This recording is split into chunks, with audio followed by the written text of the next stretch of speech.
ये वक्त है 1973 का। पेरू के जंगलों में हम एक रिसर्च टीम को देखते हैं जिसको लीड कर रही थी कॉन्स्टेंस वेब नाम की एक लेडी। कॉन्स्टेंस वेब प्रेग्नेंट होने के बावजूद यहाँ एक ऐसी किस्म की स्पाइडर की तलाश में आई थी जिसका जहर उनकी रिसर्च के मुताबिक इंसानों के लिए जादू था, जो किसी भी इंसान की बड़ी से बड़ी बीमारी का इलाज करने के अलावा किसी इंसान को हद से ज्यादा ताकतवर बनाने की भी ताकत रखता था। वो इस स्पाइडर की मदद से लोगों की इन बीमारियों का इलाज ढूंढना चाहती थी जिनका इलाज अभी तक पॉसिबल नहीं। वो यहाँ अपने साथ ही सिम्स को बताती है कि माना जाता है इन पेरू के जंगलों में ऐसे लोग रहते थे जिनमें आम इंसानों से कहीं 100 गुना ज्यादा ताकत होती थी। इनकी स्पीड और बाकी सुपर पावर्स का तो आम इंसान अंदाजा भी नहीं कर सकते, और ये सब सुपर पावर्स उन्हें इन्हीं स्पाइडर्स ने दी थी। सिम्स को उसकी बातों पर बिल्कुल यकीन नहीं था, इसीलिए वो प्रेग्नेंट कॉन्स्टेंस को जंगल पे पीछे छोड़कर वापस कैंप में चला आता है, जहाँ उसे कॉन्स्टेंस के नोट्स मिलते हैं। इस नोट्स पे लिखी हुई इन्फॉर्मेशन उसे ये सच्चाई बता चुकी थी कि कॉन्स्टेंस बिल्कुल सच बोल रही थी। वो कॉन्स्टेंस के सभी नोट्स की पिक्चर्स बना लेता है, और इससे पहले कि अब वो कॉन्स्टेंस के पीछे जाता,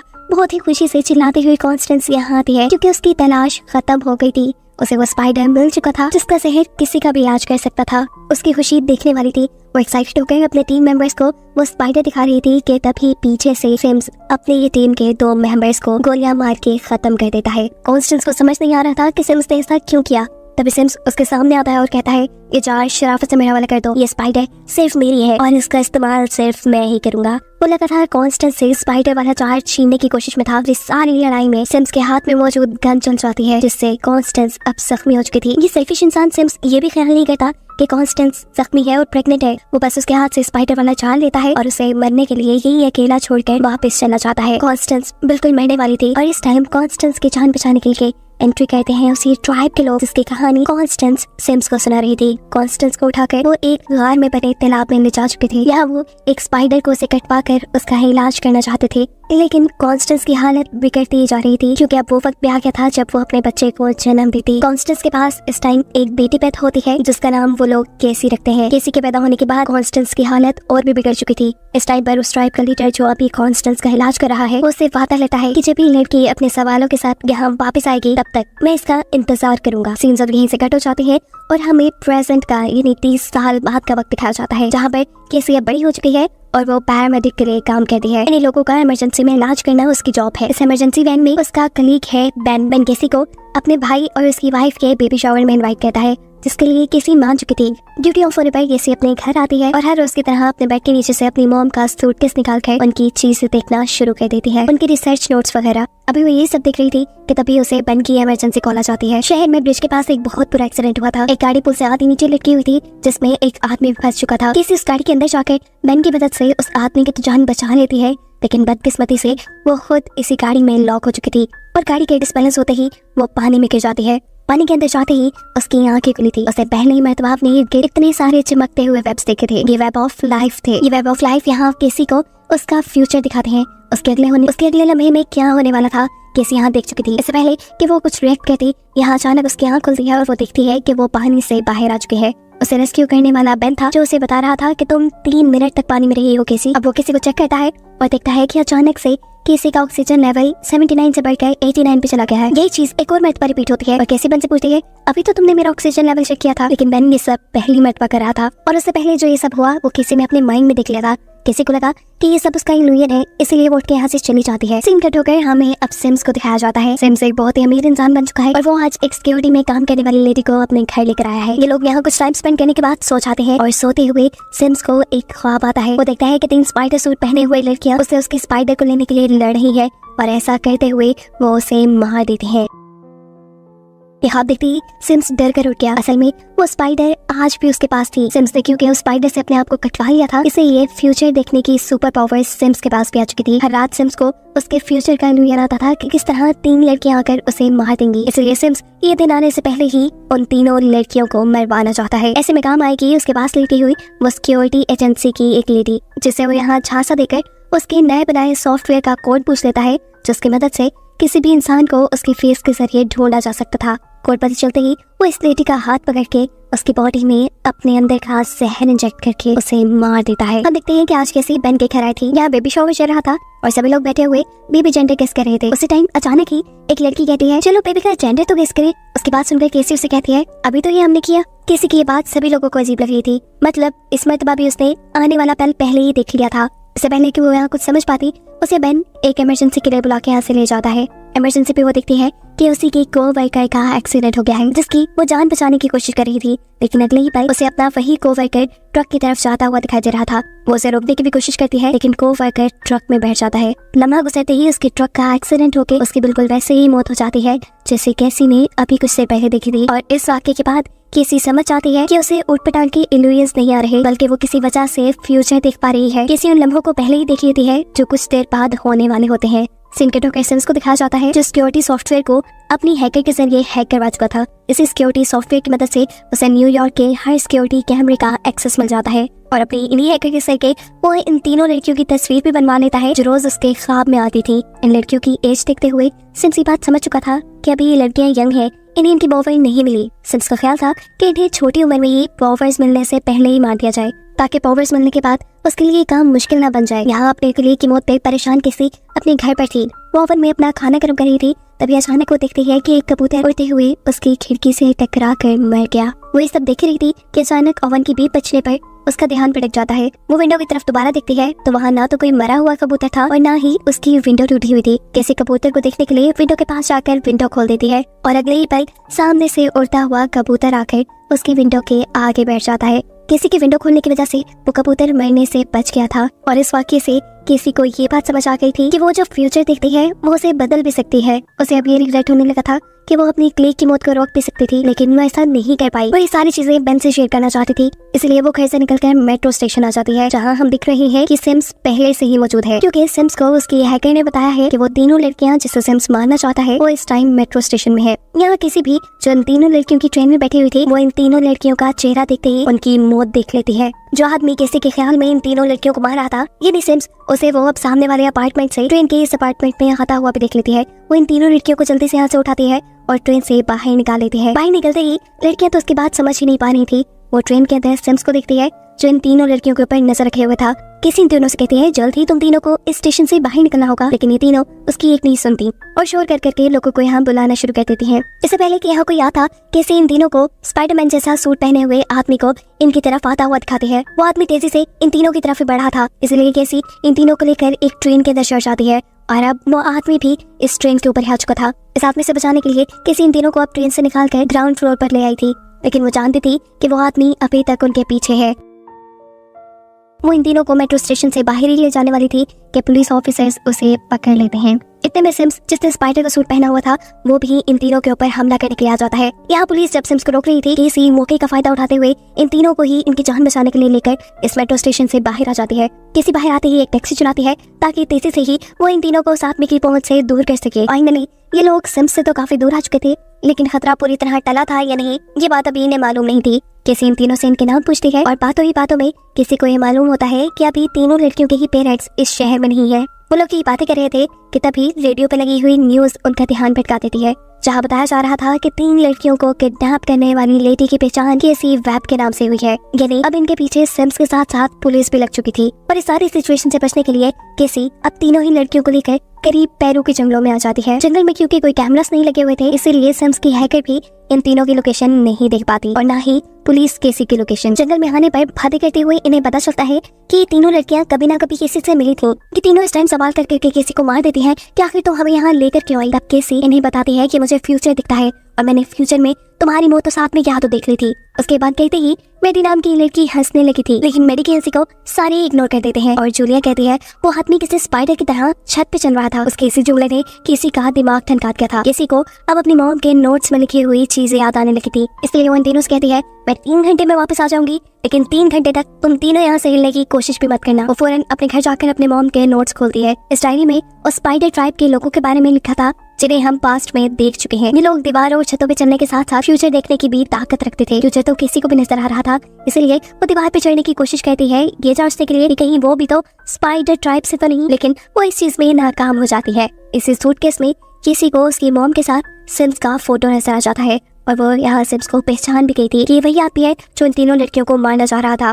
वो तीनों लड़कियां जिस टाइम जंगल में थी, आराम से वो थोड़ी ना रह सकती थी। भूख के मारे इनकी जान निकल रही थी, इसीलिए ये तीनों जंगल से निकलकर पास के एक कैफेटेरिया में आ जाती है और शहर के रिडान में आते ही सिम्स की हैकर को उन तीनों की लोकेशन पता चल जाती है। केसी भी अब वापस गाड़ी लेकर जंगल में आ गई थी, लेकिन जंगल में आते ही वो देखती है कि तीनों लड़कियां यहाँ से गायब है। वो पैरों के निशानों का पीछा करते हुए एक कैफेटेरिया में पहुंचती है जहाँ वो तीनों लड़कियां मिलकर डांस कर रही थी। किसी को देखते ही ये तीनों किसी से माफी मांगती है और इससे पहले कि किसी इन तीनों को यहाँ से लेकर चली जाती, सिम्स स्पाइडर सूट पहने यहाँ पहुंच जाता है। वो एक एक करके इन तीनों का गला घोट के इन्हें मार चुका था और अगले ही पल उसने केसी का भी गला पकड़ लिया था। इससे पहले कि केसी मर जाती, अचानक ही सब कुछ खत्म हो जाता है। केसी अभी भी जंगल में खड़ी हुई थी और वो ये बात समझ गई थी कि उसने जो भी देखा वो फ्यूचर में होने वाला था। इन लड़कियां अब खतरे में थी और केसी पे उनकी जान बचाना फर्ज हो गया था। वो जल्द से जल्द उन तक पहुंचना चाहती थी, इसलिए उनके कदमों के निशानों को फॉलो करते हुए वो भी कैफे तक पहुंच जाती है। लेकिन बदकिस्मती से केसी के वहां पहुंचने से पहले ही सिम्स वहां पहुंच चुका था। लड़कियों की जान बचाने के लिए केसी होटल का कांच तोड़ते हुए अपनी गाड़ी के अंदर ले आई थी। वो इसी गाड़ी से जोर से सिम्स को हिट करती है और तीनों लड़कियों को गाड़ी में बैठने का इशारा करती है। जिस वक्त केसी तीनों लड़कियों को बचाकर यहाँ से निकलने वाली थी, सिम्स ने किसी तरह केसी का हाथ पकड़ लिया था। ऐसे किसी का हाथ पकड़कर वो अपना जहर केसी के अंदर इंजेक्ट कर रहा था। केसी तो इन तीनों लड़कियों को बचाकर वहाँ से ले गई थी, लेकिन दूसरी तरफ सिम्स की हैकर उसे खबर देती है कि केसी वेब जो कि तीनों लड़कियों को बचा रही है वो कॉन्स्टेंस वेब की बेटी है। और ये सुनते ही उसका दिमाग हिल चुका था। किसी तीनों लड़कियों को फिलहाल के लिए तो एक होटल में आई थी, लेकिन तीनों ही लड़कियों के पेरेंट्स नहीं थे।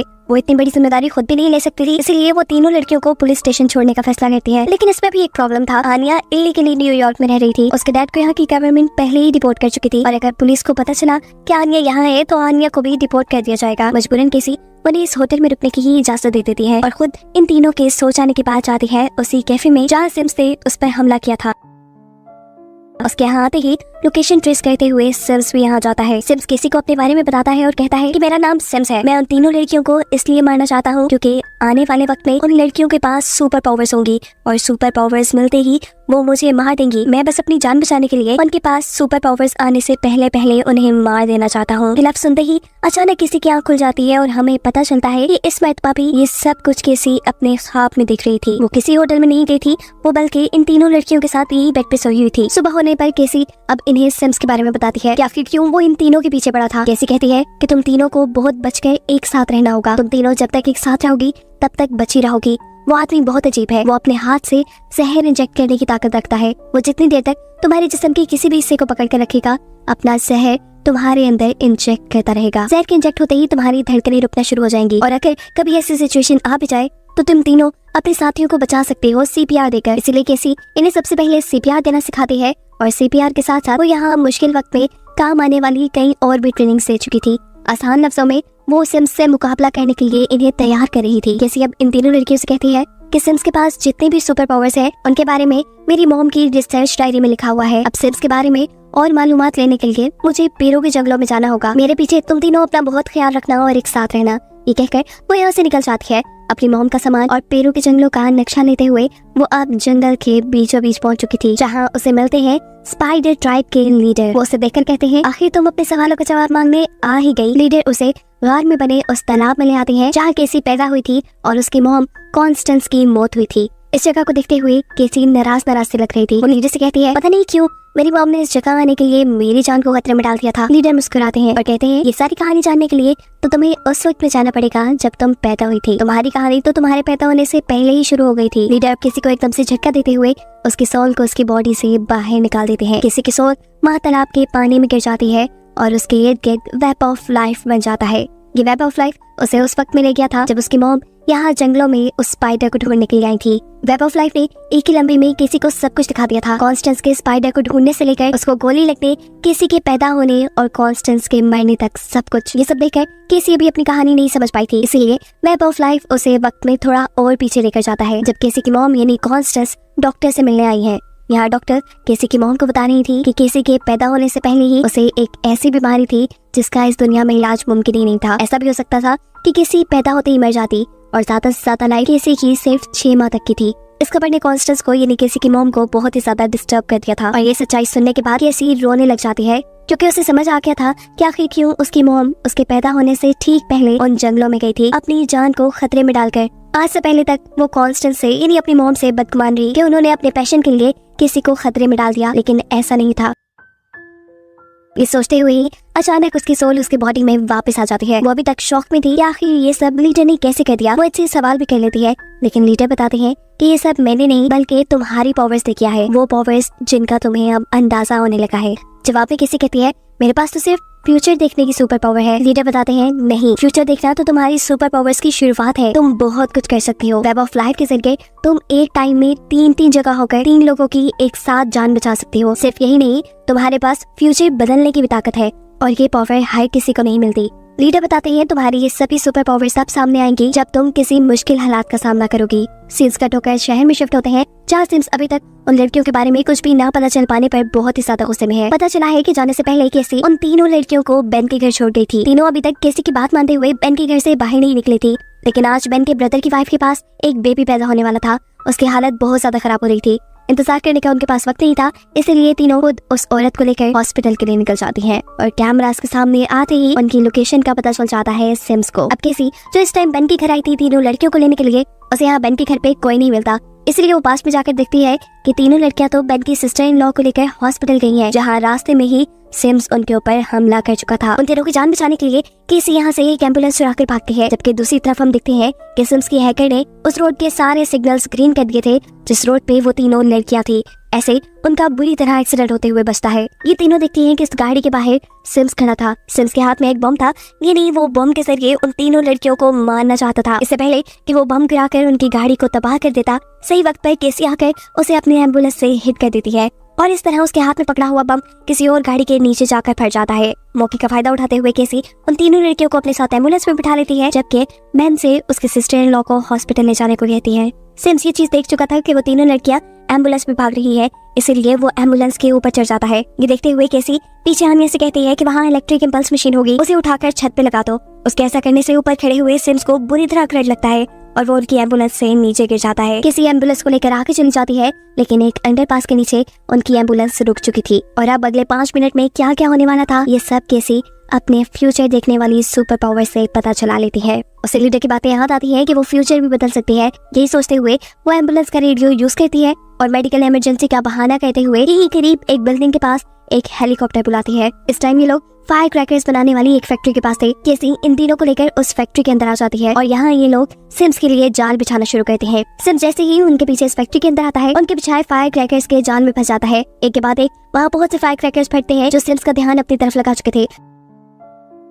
मौके का फायदा उठाते हुए केसी उन 3 लड़कियों को लेकर इस बिल्डिंग की छत पे आ चुकी थी, जहां हेलीकॉप्टर आने वाला था। वो इन 3 लड़कियों को सेफली हेलीकॉप्टर में बिठाकर यहां से भगाने की कोशिश में थी, पर केसी के इस प्लान को नाकाम करने के लिए यहाँ पे सिम्स आ चुका था। उसका ध्यान भटकाने के लिए केसी उसे लड़ती है और ये लोग लड़ते लड़ते एक बिलबोर्ड के टॉवर पे चढ़ जाते हैं, जहाँ अब सिम्स केसी को पकड़ चुका था। वो केसी का गला पकड़ते हुए अपने जिस्म का जहर उसके अंदर इंजेक्ट कर रहा था। केसी मरने वाली थी, वो मुश्किल में थी। ये सब वो 3 लड़कियां नहीं देख पाती और उसकी जान बचाने के लिए उसके पीछे आती है, लेकिन सिम्स यहाँ बड़ी ही आसानी से इन अनट्रेन्ड 3 लड़कियों से लड़ता है और उन्हें 3 अलग-अलग जगह फेंक देता है। उसके इस हमले से वो 3 लड़कियां ऐसी जगह फंस चुकी थी कि वहाँ बस उनके करीब मौत ही थी और ये देखकर सिम्स हंसने लग जाता है और केसी से कहता है बताओ अब तुम 3 अलग-अलग जगह जाकर एक ही वक्त में इन तीनों को कैसे बचाओगी। उसकी ये बात कहते ही किसी के कानों में लीडर की वो बात गूंजी थी कि अगर जब तुम किसी को बचाना चाहोगी तो तब तुम एक वक्त में कई जगह भी हो सकती हो। इस चीज का एहसास होने पर वो अपनी सुपर पावर्स का यूज करती है और वेब ऑफ लाइफ के जरिए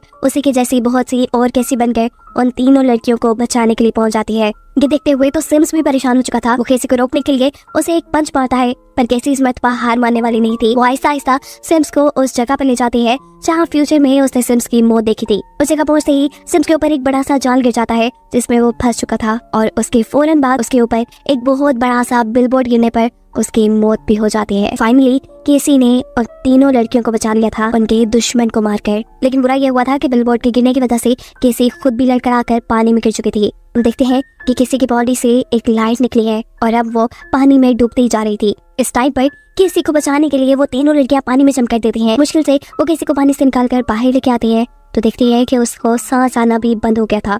ऐसे में ये लोग केसी के सिखाए तरीके से उसे CPR देती हैं। ऐसा कहते ही कुछ ही देर में केसी के दिल की धड़कन दोबारा चलना शुरू हो चुकी थी। वो फाइनली होश में आ चुकी थी, लेकिन फिर से एक बुरी खबर कि अब केसी देख नहीं सकती थी। उसे कुछ भी नजर नहीं आ रहा था। वो ब्लाइंड हो चुकी थी और साथ में उसकी बॉडी भी इस एक्सीडेंट की वजह से पैरालाइज हो चुकी थी। हॉस्पिटल में जब नर्स केसी से इन तीनों लड़कियों के बारे में पूछती है तो केसी कहती है कि ये तीनों मेरी फैमिली है, और ये सुनकर ये तीनों ही खुश हो जाते हैं। इस हादसे में बेशक केसी को पैरालाइज कर दिया था, लेकिन इसी हादसे ने उसको उसकी सारी सुपर पावर्स भी दे दी थी। घर आने पर केसी इन तीनों लड़कियों को बताती है कि बेशक अब मैं कुछ देख नहीं सकती, लेकिन मुझे फ्यूचर अब बिल्कुल साफ नजर आ रहा है। मैं तुम तीनों को पावर मिलने के बाद दुश्मनों से लड़ते हुए देख रही हूँ। तुम्हारे पास इतनी पावर है कि जिसका तुम अंदाजा भी नहीं कर सकते, और तुम कभी दुश्मनों से नहीं हारी। वो इन तीनों को भी फ्यूचर की झलक दिखाती है, जिसमें इन तीनों के पास ही सुपर पावर्स थी और खुद केसी एक मेड में वेब थी। और इसी फ्यूचर की झलक को दिखाते हुए ये कहानी यहाँ खत्म हो जाती है।